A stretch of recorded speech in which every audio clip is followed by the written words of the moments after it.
This carving is currently in an online charity auction as I speak. How well it's doing in that auction, well, we'll talk about that in a little bit.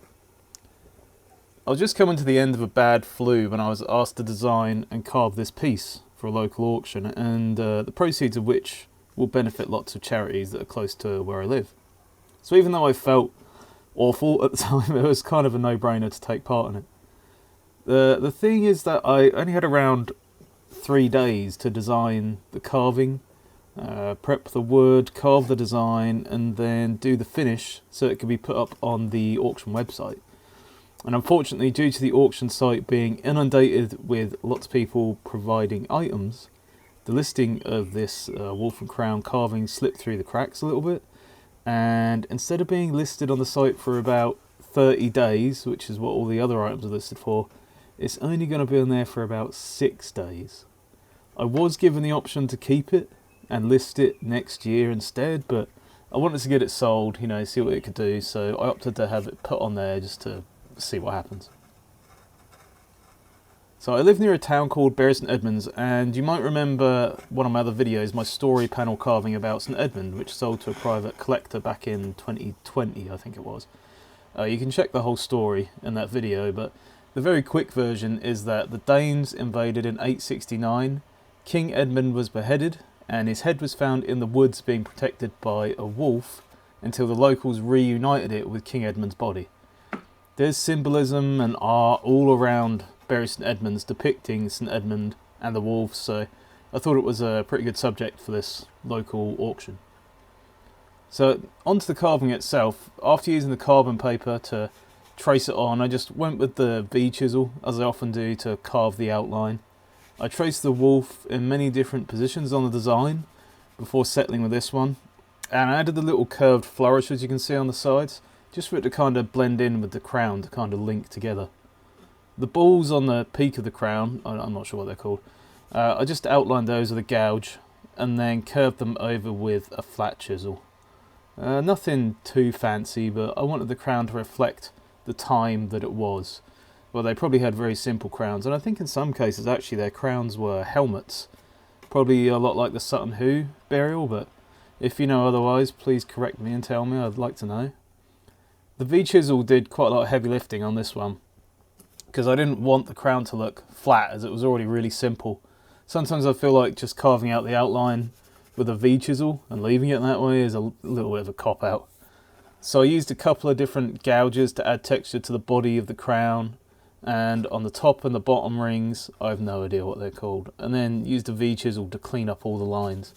I think that worked pretty well. You could leave the wood there as bumpy or as flat as you like, I guess. Moving on to the eye, I just used the V-chisel for the outline, and then a small gouge and a flat chisel to make the eye pop a bit, to make it look a bit more spherical.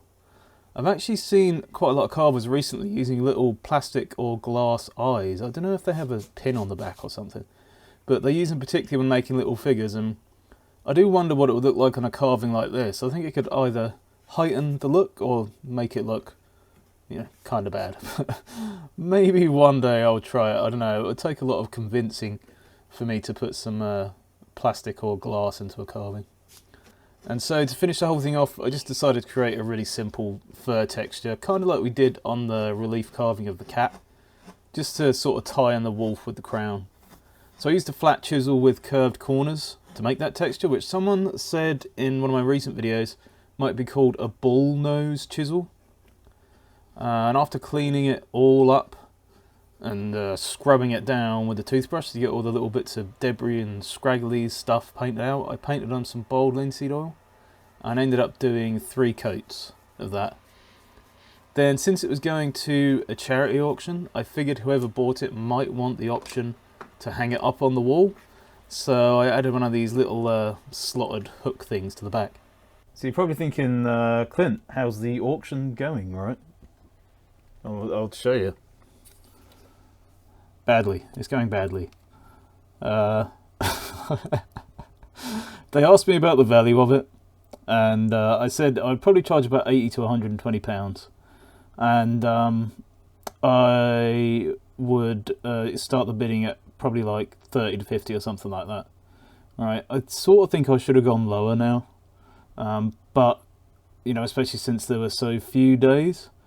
But yeah, you can see £30 and there is not long left. Oh, there you go, 1 day and 2 minutes left. It's currently Saturday, the 5th of April. It's almost 10 o'clock, so 10 PM on Sunday is when it finishes.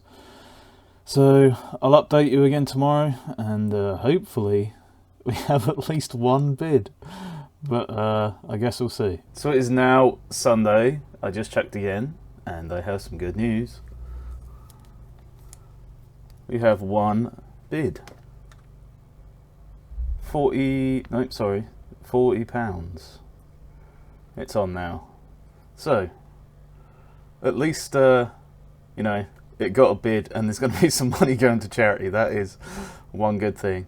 Of course I'd want it to be higher, but you know, that's just how it is.